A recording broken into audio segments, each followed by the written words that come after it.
Hello दोस्तों, तो कैसे हैं आप लोग। आई होप आप लोग अच्छे होंगे। इकोनॉमिक सब्जेक्ट चैनल पर आप लोगों का बहुत बहुत स्वागत है। आज देखिए हम लोग यूजीसी नेट या ज़ियारा परीक्षा दिसंबर 2022 का जो है 8 अक्टूबर 2022 को पेपर हुआ था, इसको हम लोग सॉल्व करेंगे। सॉल्व पेपर है ये यूथ कॉम्पिटिटिव का बुक है, उसी में दिया गया है। तो आइए देखते हैं कौन कौन सा क्वेश्चन आया था एग्ज़ाम में 2022 में। पहला क्वेश्चन है मिलान का दिया गया है, निरपेक्ष आय संकल्पना। तो ये आपको पता है कि ये किन्स का है। उसके बाद है सापेक्ष आय परिकल्पना, तो ये है जेम्स ड्यूशनबरी का। और अस्थायी आय संकल्पना जो है वो फ्रीडमैन का है। और जीवन चक्र फ्रांको मोदिग्लियानी का है। तो सही मिलान देख लेते हैं हम लोग कौन सा है। तो बी है इसमें सही, तो हमारा आंसर डी हो जाएगा। यहाँ देखिए व्याख्या दिया गया है, आप लोग व्याख्या देख लीजिए। निरपेक्ष आय संकल्पना जेएम किन्स, सापेक्ष आय संकल्पना ड्यूशनबरी और अस्थायी आय फ्रीडमैन का है, जीवन चक्र मोदिग्लियानी का है। क्वेश्चन नंबर 2 है निम्नलिखित आयोजनों को क्रम में लगाइए। तो इसको क्रम में लगाना है आपको। तो आइए देखते हैं कि कौन कौन सा क्रम सही होगा। तो सबसे पहले कौन सा हुआ था। तो सबसे पहले जो हुआ था एनएसी राउंड हुआ था। तो सबसे पहले जो है एनएसी राउंड हुआ था।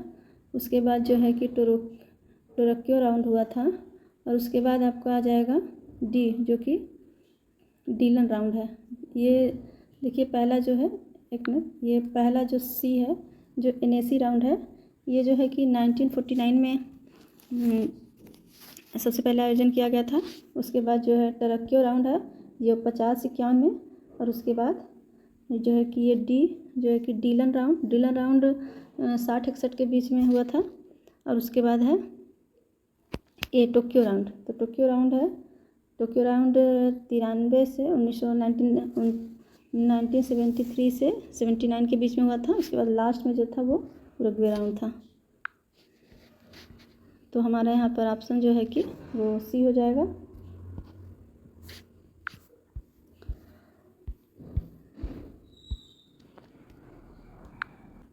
भारत के विभिन्न राज्यों के सन 2011 का लिंग अनुपात निम्नवत है। तो यहाँ पर दिया गया है, देखिए सबसे सही विकल्प का चुनाव करें। तो देखिए भारत के विभिन्न राज्यों में सन 2011 के अनुसार जो लिंग अनुपात है वो गुजरात में जो है कि दिया गया है कि 919 है, 919। पर यहाँ पे ये गलत है, सही विकल्प चुनना है आपको। तो ये तो गलत हो गया। और जो मध्य प्रदेश है, मध्य प्रदेश का लिंगानुपात 931 है, तो ये तो सही है। उसके बाद उड़ीसा का 979 है, ये भी सही है। उसके बाद आपको देखने को मिलेगा कि तमिलनाडु का 996 है, तो ये भी सही है। लेकिन जो हरियाणा का दिया गया है, हरियाणा का लिंगानुपात गलत दिया गया है। यहाँ का भी लिंगानुपात यहाँ पे 879 है, तो ये भी गलत है। तो हमारा आंसर हो गया बी, सी और डी। हमारा आंसर हो जाएगा बी, सी और डी। तो बी, सी और डी जो है कि विकल्प ए में दिया गया है। यहाँ पे देख सकते हैं गुजरात का 919, मध्य प्रदेश का 931, उड़ीसा का 979, तमिलनाडु का 996, हरियाणा का 879 प्रति 1000 पुरुषों पर स्त्रियों की संख्या ही लिंगानुपात है। आइए देखिए एक्ट दिया गया है, इसको मिलाना है। सूची फर्स्ट को सूची सेकंड से मिलाइए। तो देखिए पहले फेरा पूछा है, तो फेरा को हम लोग मिलाते हैं। फेरा जो है कि 1999 में आया था, तो इसको ऐसे मिला देते हैं 4 से। उसके बाद MRTP एक्ट आया था, तो MRTP एक्ट जो है कि 1969 में आया था। उसके बाद कंपटीशन एक्ट आया था, तो कंपटीशन एक्ट 2002 में आया था। उसके बाद जो है फेरा, तो फेरा 1973 में आया था। तो इस तरीके से हमारा विकल्प डी सही हो जाएगा। हमारा विकल्प डी सही है। यहाँ पे व्याख्या दिया गया है, आप इसे देख लीजिए। क्वेश्चन नंबर 5, यदि किसी वस्तु के लिए आय प्रभाव प्रतिस्थापन प्रभाव की तरह विपरीत दिशा में पड़ता है किंतु प्रतिस्थापन प्रभाव का प्रभुत्व रहता है तो वह वस्तु है। तो वह वस्तु कैसी है? घटिया किंतु गिफिन नहीं है। वह वस्तु घटिया है किंतु गिफिन नहीं है। तो हमारा आंसर भी हो जाएगा। यहाँ पर देखिए व्याख्या दिया गया है, यदि किसी वस्तु के लिए आय प्रभाव प्रतिस्थापन प्रभाव की तरह विपरीत दिशा में पड़ता है किंतु प्रतिस्थापन प्रभाव का प्रभुत्व रहता है तो वह वस्तु घटिया होगी। दूसरे शब्दों में, जब घटिया वस्तु x की कीमत कम होती है तो उपभोक्ता आय में क्षतिपूरक परिवर्तन के कारण स्थानापन्नता प्रभाव के अंतर्गत इसकी अधिक मात्रा खरीदता है, और वास्तविक आय बढ़ने के कारण आय प्रभाव के अंतर्गत कम मात्रा खरीदता है और बाकी राशि को किसी अन्य वस्तु पर खर्च करता है। परंतु घटिया वस्तु के लिए धनात्मक आय प्रभाव से ऋणात्मक स्थानापन्न प्रभाव अधिक शक्तिशाली होता है, जिससे कुल कीमत प्रभाव ऋणात्मक होता है। देखिए क्वेश्चन नंबर 6 है। क्वेश्चन नंबर 6 में जो है कि मैथ है, तो इसे आप लोग देख लीजिए। इसका जो है कि आंसर बी दिया गया है। यहाँ पे इस तरीके से इसे सॉल्व किया गया है।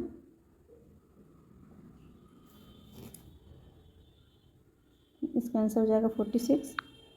स्थापित प्रतिगमन समीकरण y(i) बराबर -10 प्लस 0.6 x के रूप में दिया गया है। x बराबर 40, y बराबर 60 बिंदु पर अवशिष्ट का मूल्य कितना होगा? तो 46 होगा। और इसके देखिए, इसको इस तरीके से हल किया गया है, आप इसे देख लीजिएगा वीडियो रोक कर।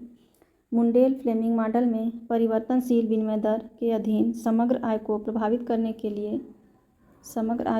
करने के लिए कौन सी नीति अधिक कारगर है? तो कौन सी अधिक कारगर है? तो मौद्रिक नीति जो है कि अधिक कारगर है। आइए इसकी व्याख्या देख लेते हैं। ये देखिए यहाँ पे इसकी व्याख्या दिया गया है कि मुंडेल फ्लेमिंग मॉडल में परिवर्तनशील विनिमय दर के अधीन समग्र आय को प्रभावित करने के लिए मौद्रिक नीति अधिक कारगर है। मुंडेल फ्लेमिंग मॉडल IS एवं LM मॉडल की तरह निश्चित मूल्य स्तर की धारणा पर आधारित है और वस्तु बाजार और मुद्रा बाजार के बीच संबंध को दर्शाता है। मुंडेल फ्लेमिंग मॉडल एक बहुत ही प्रतिबंधात्मक धारणा पर आधारित है। यह पूर्ण गतिशीलता के साथ एक छोटी खुली अर्थव्यवस्था पर विचार करता है। क्वेश्चन नंबर 8, लेविस के विकास मॉडल के संदर्भ में निम्न में से कौन सा विकल्प सही है? तो हम लोग लेविस का विकास मॉडल देख लेते हैं, इसमें कौन कौन सा सही है। तो देखिए दिया गया है कि श्रम की असीमित पूर्ति, तो ये बात सही है, श्रम की असीमित पूर्ति होती है। उसके बाद है अवस्थिति क्षेत्र में श्रम की सीमांत उत्पादकता जीवन निर्वाह मजदूरी के बराबर या कम होती है, ये भी सही है। आधुनिक एवं अवस्थितिक क्षेत्र के साथ द्वैतवादी अर्थव्यवस्था, तो ये भी सही है। कृषि क्षेत्र बढ़ते हुए लाभ के सापेक्ष संबंध में, तो ये गलत है। ये जो दिया गया है विकास की प्रक्रिया में पूंजीवादी अधिकता को व्याख्या करने वाला मॉडल, तो ये भी सही है। तो हमारा आंसर हो जाएगा A, B, C और E। A, B, C और E केवल इसमें दिया गया है 1 में, A में, तो हमारा आंसर A हो जाएगा। उसके बाद अगला क्वेश्चन है कि भारत में शुरू की गई भिन्न स्कीमों को उचित कालानुक्रम में लगाइए। तो आइए लगाते हैं। सबसे पहले कौन कौन सी योजना आई थी? यहाँ देखिए, यहाँ पे A, B, C, D और E दिया गया है। तो इसमें सबसे पहले जो है प्रधानमंत्री जन धन योजना आया था। प्रधानमंत्री जन धन योजना जो है कि 2014 में आया था, 2014 में। उसके बाद जो है कि आया था अटल पेंशन योजना। तो अटल पेंशन योजना ये जो है कि आया था 2015 में, तो ये 15 में आया था। और उसके बाद है कि प्रधानमंत्री जन औषधि योजना, ये भी 15 में आया था। इसके बाद जो है कि पहले नंबर पे ये हो गया, दूसरे नंबर पे ये हो गया। उसके बाद अटल औषधि 1 नंबर, ये भी आ गया, 1 नंबर पर रखते हैं, ये भी 2015 में आया था। और उसके बाद आया था प्रधानमंत्री उज्ज्वला योजना, जो कि 2016 में आया था। और 2018 में जो है कि आयुष्मान भारत योजना आया था। तो इसका सही मिलान जो है कि यहाँ पे डी दिया गया है। तो देखिए इस तरीके से आप इसको देख लीजिए। प्रधानमंत्री जनधन योजना अगस्त 2014 में, अटल बिहारी पेंशन योजना मई 2015 में और प्रधानमंत्री जन औषधि योजना जुलाई 2015 में आया था। तो ये अटल पेंशन जो है कि ये मई में और ये जुलाई में, इसलिए पहले सी होगा फिर ए होगा, फिर प्रधानमंत्री उज्ज्वला योजना, उसके बाद आयुष्मान भारत योजना। आगे देखते हैं। आधुनिक भारतीय आर्थिक विचारक निम्नलिखित में से कौन सा आधुनिक भारतीय आर्थिक विचारक अध्ययन या कार्य करने के लिए विदेश नहीं गया? तो यहाँ पे पूछा गया, तो ये जो दीनदयाल उपाध्याय थे ये कभी विदेश नहीं गए आर्थिक विचार के अध्ययन के लिए। इनके बारे में देखिए थोड़ा सा दिया गया कि आधुनिक भारतीय आर्थिक विचारक पंडित दीनदयाल उपाध्याय अपने अध्ययन या कार्य करने के लिए विदेश नहीं गए। दीनदयाल उपाध्याय का जन्म 25 सितंबर 2016 को चंद्रभान गांव, मथुरा, उत्तर प्रदेश में हुआ था। वास्तविक और नामित आय का परिकलन क्रमशः किया जाता है। तो वास्तविक और नामित आय का परिकलन स्थिर और चालू कीमतों पर। तो यहाँ पर आंसर हो जाएगा बी, स्थिर और चालू कीमतों पर किया जाता है।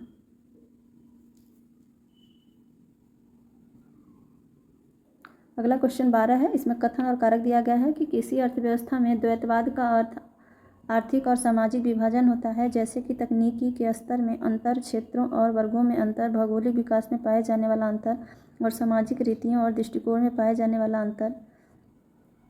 कथन फर्स्ट, विकासशील देश विकास की आरंभिक अर्थव्यवस्था में द्वैतवाद का अनुभव करते हैं।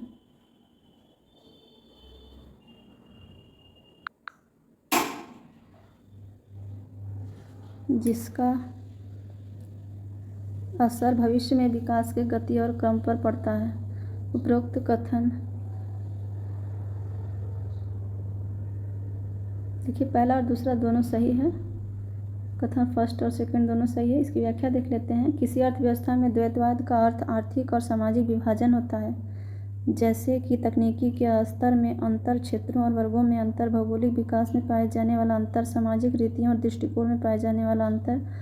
विकासशील देश विकास की आरंभिक अर्थव्यवस्था में द्वैतवाद का अनुभव करते हैं, जिसका असर भविष्य में विकास के गति और क्रम पर पड़ता है। अतः उपयुक्त कथन सही है। CLRM क्या है? तो आइए देखते हैं कि क्या है। में मल्टीकोलिनिरिटी के व्यवहारिक परिणाम क्या होते हैं? CLRM में मल्टीकोलिनिरिटी के व्यवहारिक परिवर्तन क्या होते हैं? तो इसमें दिया गया है R² गुडनेस ऑफ फिट का समग्र माप काफ़ी अधिक हो सकता है। तो ये सही है। उसके बाद दिया गया है OLS प्राकलक ब्लू नहीं होते। ये उसके बाद C है OLS प्राकलक के पास छोटे प्रसरण और सह प्रसरण होते हैं। D है एक या इससे अधिक गुणांकों का T अनुपात सांख्यिकीय रूप से अमहत्वपूर्ण होता है। तो ये D भी देखिए सही है।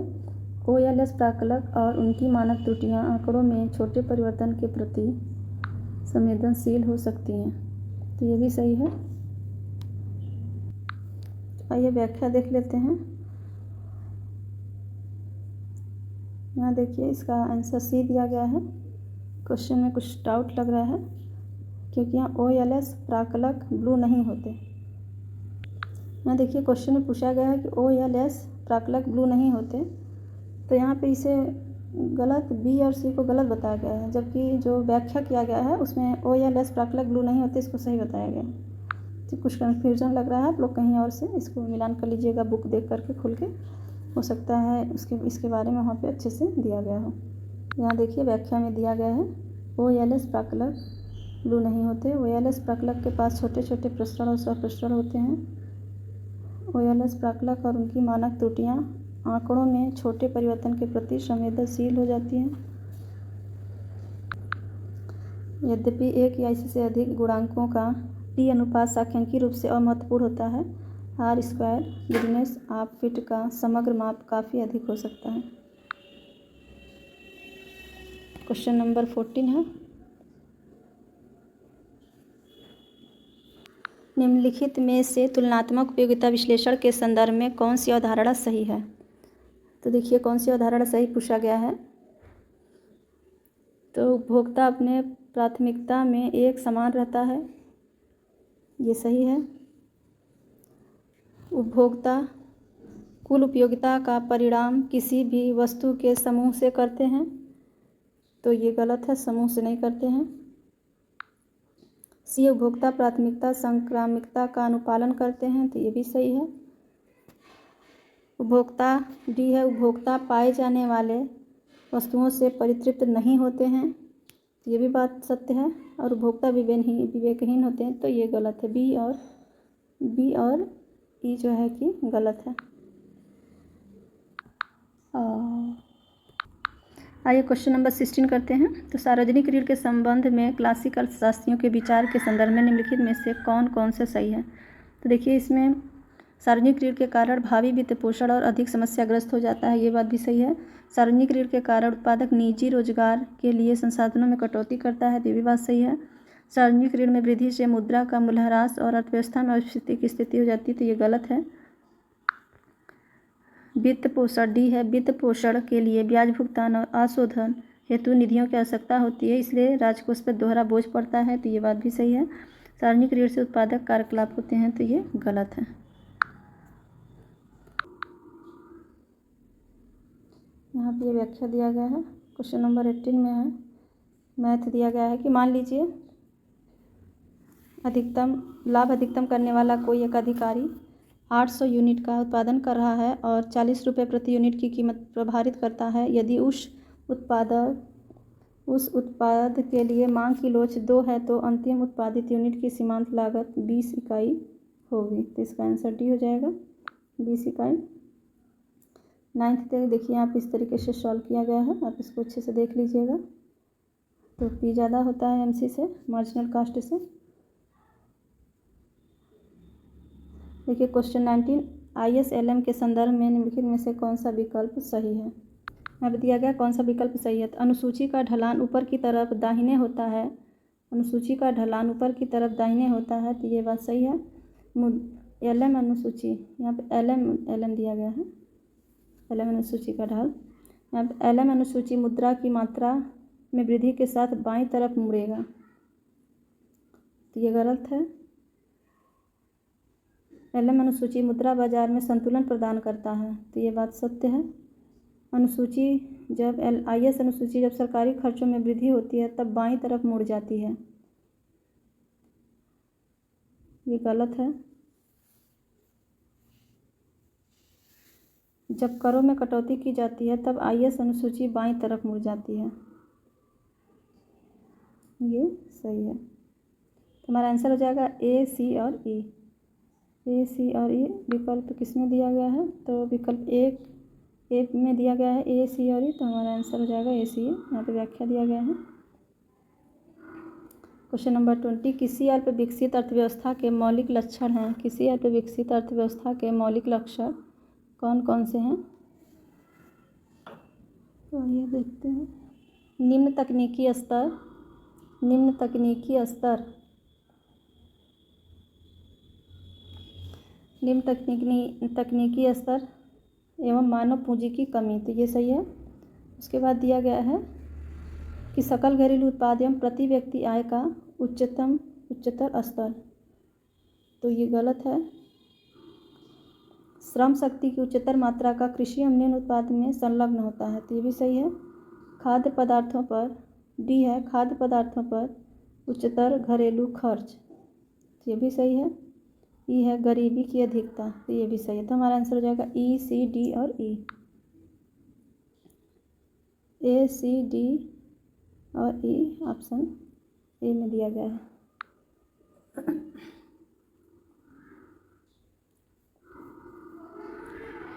आगे देखते हैं। यहाँ पे देखिए व्याख्या दिया गया है कि अल्प विकसित अर्थव्यवस्था में अर्थव्यवस्था वह अर्थव्यवस्था है जहाँ पर विकास की संभावनाएं हों। इस वर्ग में भारत, पाकिस्तान, कोलंबिया, श्रीलंका व बांग्लादेश आदि जैसे देशों की अर्थव्यवस्थाएं आती हैं। किसी विकसित अर्थव्यवस्था के मौलिक लक्षण निम्न हैं: निम्न तकनीकी स्तर एवं मानव पूंजी की कमी, श्रम शक्ति की उच्चतर मात्रा एवं कृषि की निम्न कृषि उत्पाद में संलग्न रहना, खाद्य पदार्थों पर उच्चतर घरेलू खर्च, गरीबी की अधिकता, प्रति व्यक्ति निम्न आय स्तर। प्रधानमंत्री गति शक्ति इंजनों द्वारा संचालित होता है। तो प्रधानमंत्री गति शक्ति 7 इंजनों द्वारा संचालित होता है। तो 4 प्राथमिकताएं इसमें शामिल हैं। पीएम गति शक्ति समावेशी विकास, जो है कि बजट 22-23 में आधारित संरचना के विकास पर बल देने के लिए 4 प्राथमिकताएं निर्धारित की गई, जिसमें पीएम गति शक्ति में 7 इंजनों को शामिल किया गया है। 4 प्राथमिकताएं जो है वो पीएम गति शक्ति, समावेशी विकास, उत्पादकता में वृद्धि और निवेशों का वित्त पोषण। 7 इंजन में क्या क्या शामिल है? सड़क, रेलवे, हवाई अड्डे, बंदरगाह, जल परिवहन, जल मार्ग, लॉजिस्टिक और संरचना। किसी युग्मत समीकरण मॉडल को अति अभिज्ञात कहा जाता है यदि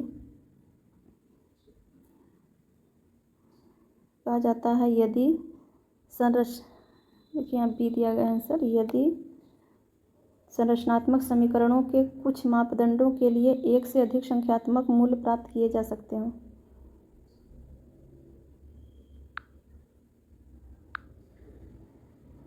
निम्न को कोटि ज्ञात करें। इसका कोटि ज्ञात करें, इसका आंसर आ जाएगा 2 आएगा इसका आंसर। इसे आप हल कर लीजिएगा। देखिए यहाँ पे इस तरीके से दिया गया है सॉल्व करके। अंतर्गोत्वा इष्टतम संसाधन यहाँ से है। उद्योगों के संतुलन में अंतर्गोत्वा इष्टतम संसाधन आवरण प्राप्त करने हेतु कौन सी स्थितियाँ व्याप्त होती हैं? तो कौन सी स्थितियाँ व्याप्त होती हैं?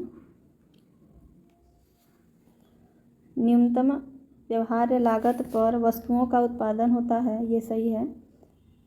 उपभोक्ता न्यूनतम संभावित मूल्य कर भुगतान करता है, जिसमें उत्पाद की सीमांत लागत मात्र शामिल है, तो ये भी सही है।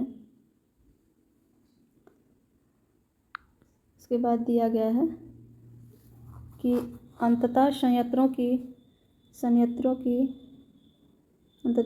की पूरी क्षमता का उपयोग होता है। यह प्रतिष्ठान को सामान्य से बहुत अधिक लाभ होते हैं, तो ये गलत है। ई जो है प्रतिष्ठान और मूल्य, ई जो है संपूर्ण प्रतिस्पर्धात्मक प्रतिष्ठान और मूल्य प्रचालन संपन्न कार्यकारी होते हैं, तो ये सही है। केवल डी गलत है इसमें। तो ए, बी, सी और ई इसका आंसर होगा। उसके बाद देखते हैं इसका व्याख्या दिया गया है। यहाँ पे देख लीजिए। इसके बाद आइए चलते हैं क्वेश्चन नंबर 26 पर। क्वेश्चन नंबर 25 पर, देश में वाहन पंजीकरण में हाल में आई गिरावट का क्या कारण है? तो इसका आंसर हो जाएगा सेमी कंडक्टर चिप की कमी के कारण गिरावट आई है। निम्नलिखित को उनके पहली बार होने के वर्ष के काल क्रमानुसार व्यवस्थित कीजिए। पहली बार होने के काल क्रमानुसार।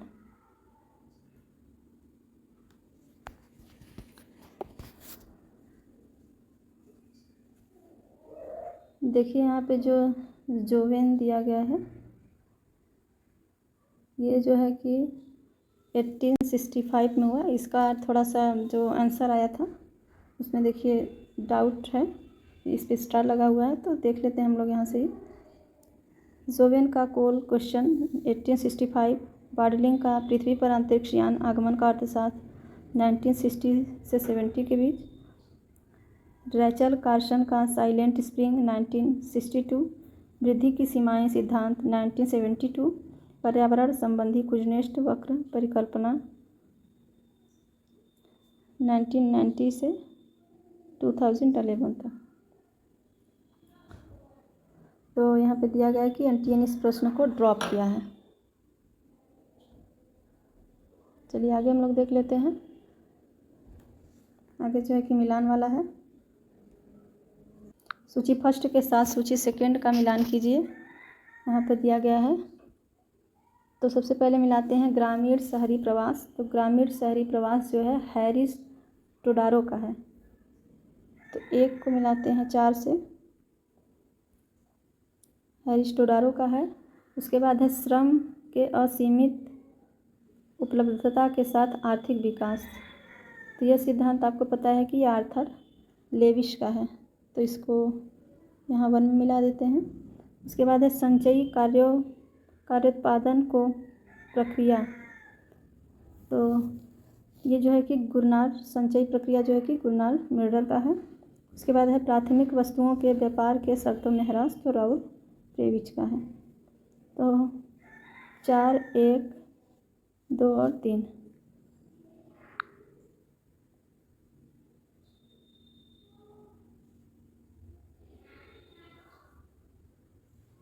तो ये बी में दिया गया 4, 1, 2, 3। यहाँ पे देखिए इसका व्याख्या दिया गया है, इस तरीके से आप देख लीजिए। आगे चलते हैं। निम्नलिखित में से विभिन्न गुणकारी उपकरणों में से एक जो कि केंद्रीय बैंक मुद्रास्फीति के समय उपयोग करते हैं, तो कौन सा करते हैं उपयोग? तो सीमांत आवश्यकता को बढ़ाना, इसका आंसर हो जाएगा। आगे चलते हैं।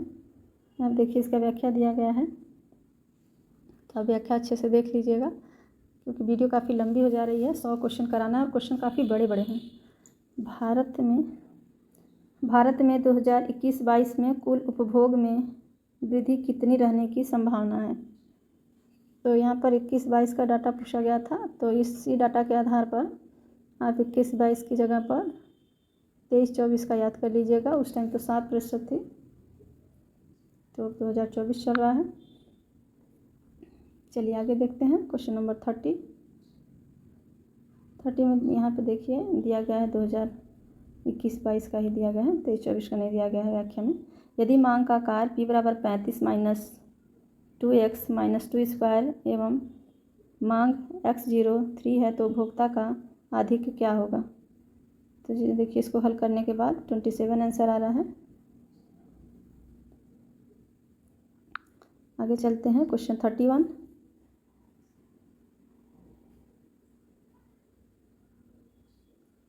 क्वेश्चन 31 में दिया गया है कि 22-23 के लिए अर्थव्यवस्था की समग्र घरेलू आय NDP-FC क्या होगी? तो ये 22-23 का दिया गया है। अब आपको 24-25 का याद करना पड़ेगा।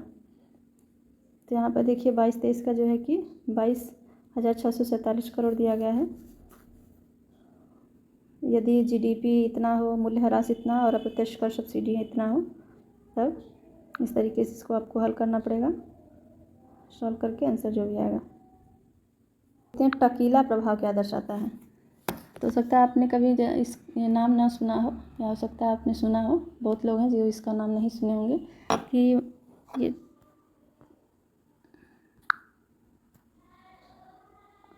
बहुत सारे लोग ऐसे हैं जो इसका नाम नहीं सुने हैं। तो टकीला प्रभाव किसे दर्शाता है? तो देखते हैं। दिया गया कि 1994-5 में मैक्सिकन संकट का लैटिन अमेरिका के अन्य देशों में फैलाना ही टकीला प्रभाव कहलाया। तो ये देखिए यहाँ पर दिया गया है, इसकी पूरी व्याख्या की गई है, तो आप इसे अच्छे से देख सकते हैं। आगे चलते हैं। क्वेश्चन है निम्नलिखित देशों को 2019 में मानव विकास सूचकांक में उनके स्थान के अनुसार आरोही क्रम में लगाइए। देखिए 2022 में 2019 के जो है कि मानव विकास सूचकांक के बारे में पूछ लिया है, तो आपको सभी डाटा को ध्यान में रखना पड़ेगा। अब देखिए 19 का इतना पिछला कौन याद करता है? तो यहाँ पर ADCBE आंसर जो है कि ये दे दिया गया है, इसे आप लोग देख लीजिएगा। इस तरीके से नॉर्वे, चीन, भारत, बांग्लादेश, नेपाल। आगे देखते हैं। क्वेश्चन 34। भारत में सूक्ष्म, लघु और मध्यम उद्योग के संदर्भ में कुछ तथ्य निम्नवत हैं, सही विकल्प को चुनिए। तो आइए देखते हैं सही विकल्प कौन कौन सा है।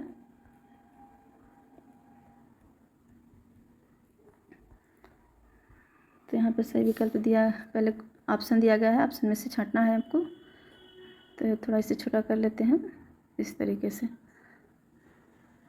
एमएसएमई की संशोधित परिभाषा जुलाई 2020 में लाया गया था। तो ये क्वेश्चन, ये ऑप्शन सही है। उसके बाद दिया गया है कि कारोबार सेवा व इस परिभाषा में कुल राशि, यहाँ पे ऑप्शन बी दिया गया है कि इस परिभाषा में कुल राशि का कारोबार सेवा व विनिर्माण क्षेत्र के मध्य रहा है। तो ये तो गलत लग रहा है। संशोधित परिभाषा में लघु उद्योग के लिए कुल राशि का कारोबार की सीमा 50 करोड़ है। तो ये भी गलत है। डी देखते हैं।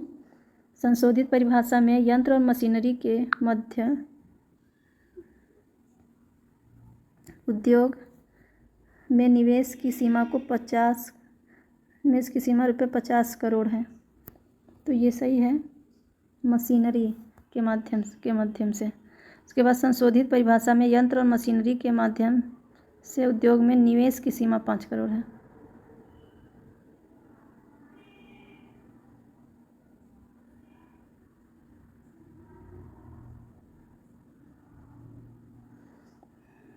यहाँ पर तो दोनों ऑप्शन एक ही जैसा लग रहा है।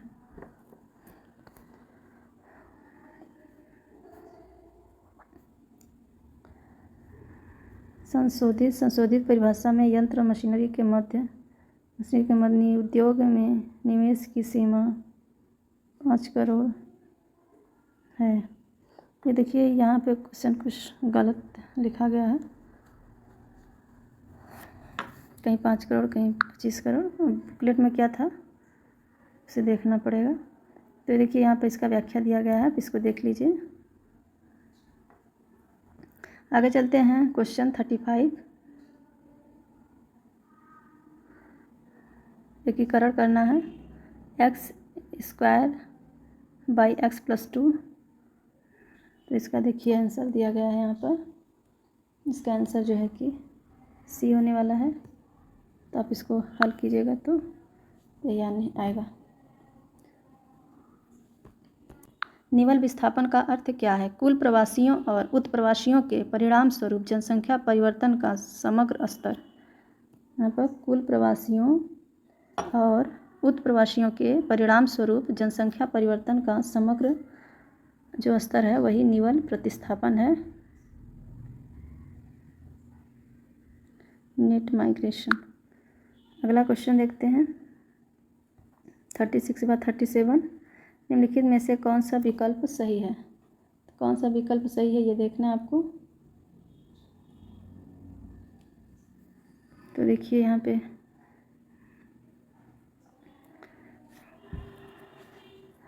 M1 बराबर C plus D demand deposit plus other deposit. तो M1 बराबर, ये तो सही है। उसके बाद M2 जो है कि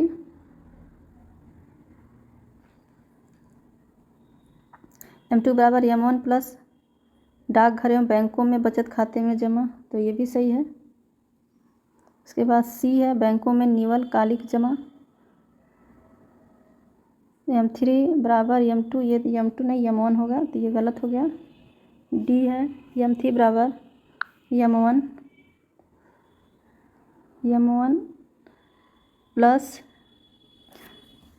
प्लस बैंकों में निवल कालिक जमा। तो ये डी सही है।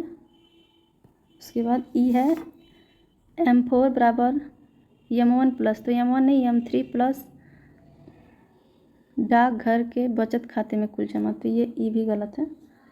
तो हमारा आंसर हो जाएगा यहाँ पर बी, ए, बी और डी सही है। यहाँ पे देखिए व्याख्या दिया गया है। जो M4 जो है कि M3 प्लस डाकघर में कुल जमा है। तो वहाँ ऑप्शन में दिया था M1, तो M1 नहीं होगा, M3 होगा। उसके बाद आइए देखते हैं क्वेश्चन नंबर 38। प्राथमिक घाटे को निम्न में से किस प्रकार बताया जाता है? तो ये तो काफ़ी सिंपल है कि राजकोषीय घाटा माइनस ब्याज भुगतान। आगे चलते हैं। फिर से आ गया है मैच द कॉलम।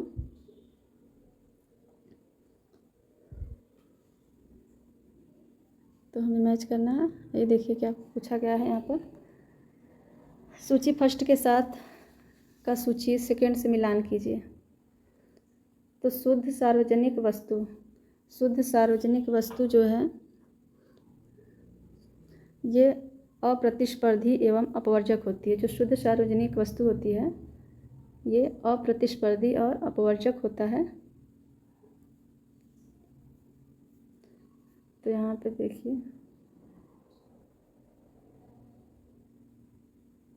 होना तो ये चाहिए, लेकिन यहाँ भी अप्रतिस्पर्धी और अपवर्जक लिखा हुआ है। बुक में भी कहीं कहीं क्या क्या छपा, फिर से देखते अच्छा आगे। उसके बाद क्या है, शुद्ध निजी वस्तु में प्रतिस्पर्धी एवं अपवर्जक। तो प्रतिस्पर्धी और अपवर्जक होता है, तो इसको यहाँ मिला लेते हैं। स्वतंत्र संसाधन, जो स्वतंत्र संसाधन है वो अपवर्जक पर प्रतिस्पर्धी होते हैं,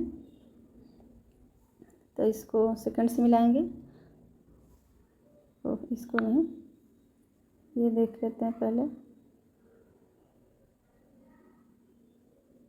उसके बाद शुद्ध निजी जो है कि प्रतिस्पर्धी अपवर्जक। उसके बाद स्वतंत्र संसाधन जो है कि अपवर्जक व प्रतिस्पर्धी और संकुलित संसाधन फर्स्ट में। तो देखिए इसका ऑप्शन जो यहाँ पे दिया गया है उसमें से ये बी सही है।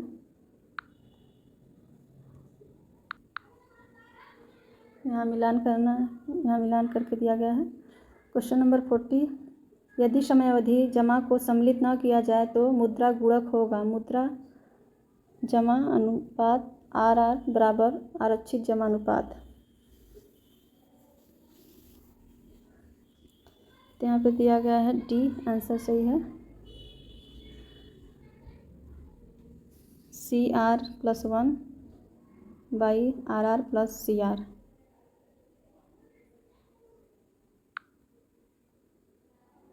यहाँ पे देखिए CR मुद्रा जमा अनुपात, RR आरक्षित जमा अनुपात।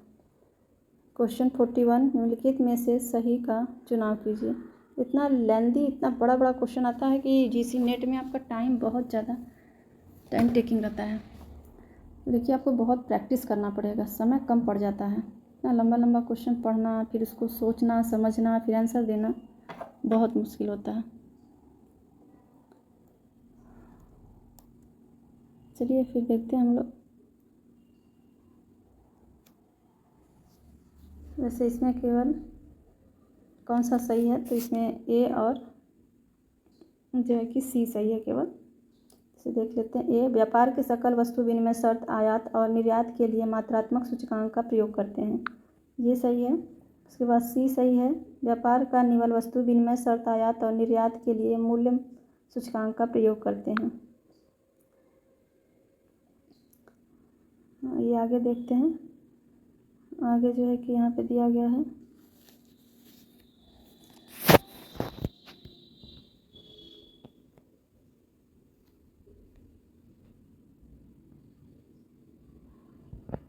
व्याख्या, देखिए दिया गया है, इसको देख लीजिएगा।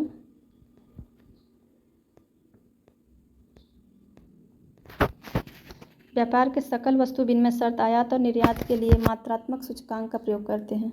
व्यापार का निवल शुद्ध विनिमय शर्त आयात और निर्यात के लिए मूल्य सूचकांक का प्रयोग करते हैं।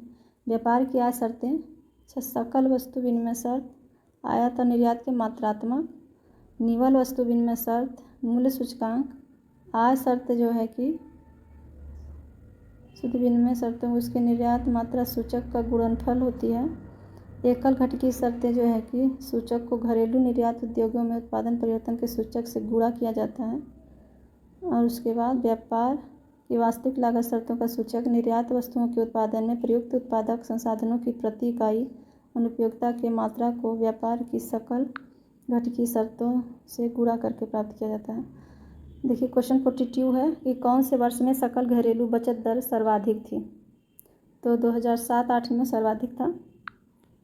यहाँ पे देख लीजिए डाटा दिया गया है, कथन दे दिया है।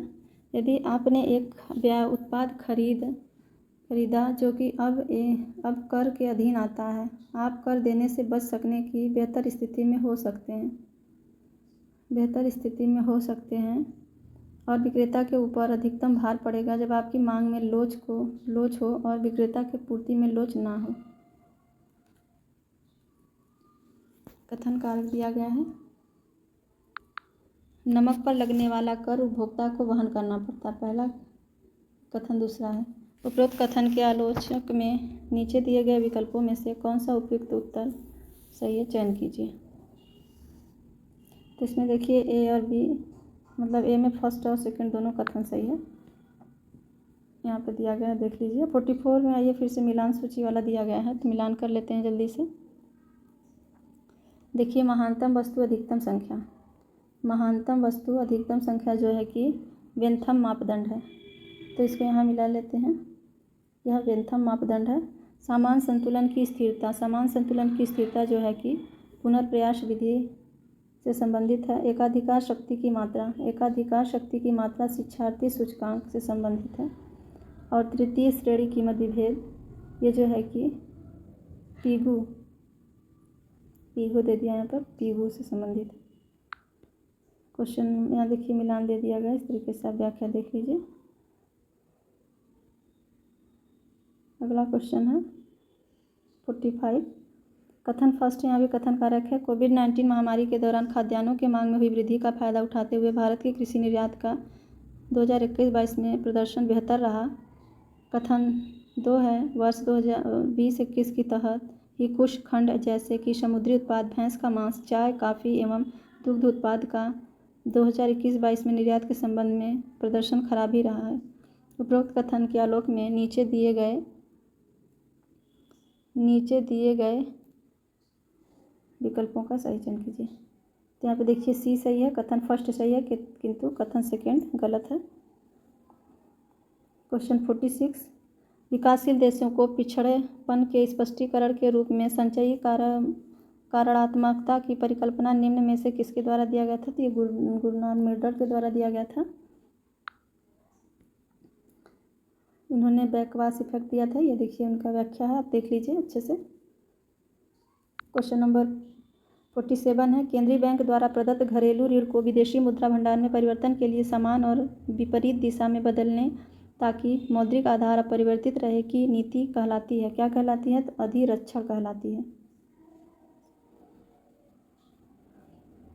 यहाँ व्याख्या दिया गया है, फिर से देखिए मिलान वाला आ गया है, मैच द कॉलम।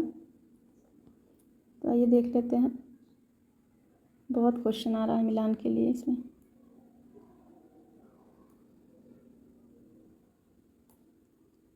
तो क्वेश्चन है प्रत्यावर्ती पुनः खरीद दर। तो प्रत्यावर्ती पुनः खरीद दर, तो ये होगा कि आरबीआई वाणिज्य बैंकों से कर्ज लेता है, यहाँ कर्ज लेता है। बैंक दर क्या है? तो बैंक दर जो है कि आरबीआई वाणिज्य बैंकों को दीर्घ अवधि का कर्ज देता है। पुनः खरीद दर क्या है? पुनः खरीद दर है कि आरबीआई जो है कि वाणिज्य बैंकों को लघु अवधि का ऋण देता है। उसके बाद नगद आरक्षित अनुपात, ये जो है कि यहाँ से मिलान हो गया। तो इसका देखिए ऑप्शन इधर दिया गया है, देखिए मिलान किया गया है। इसका आंसर जो है कि 3, 2, 1 और 4 होगा। तो देख लीजिए 49 क्वेश्चन है, कोविड-19 महामारी के दौरान प्रत्यक्ष विदेशी निवेश की नीति सुधार और अन्य कौन कौन से नीतिगत फैसले। कोविड-19 से बहुत सारे क्वेश्चन पूछे गए हैं से संबंधित।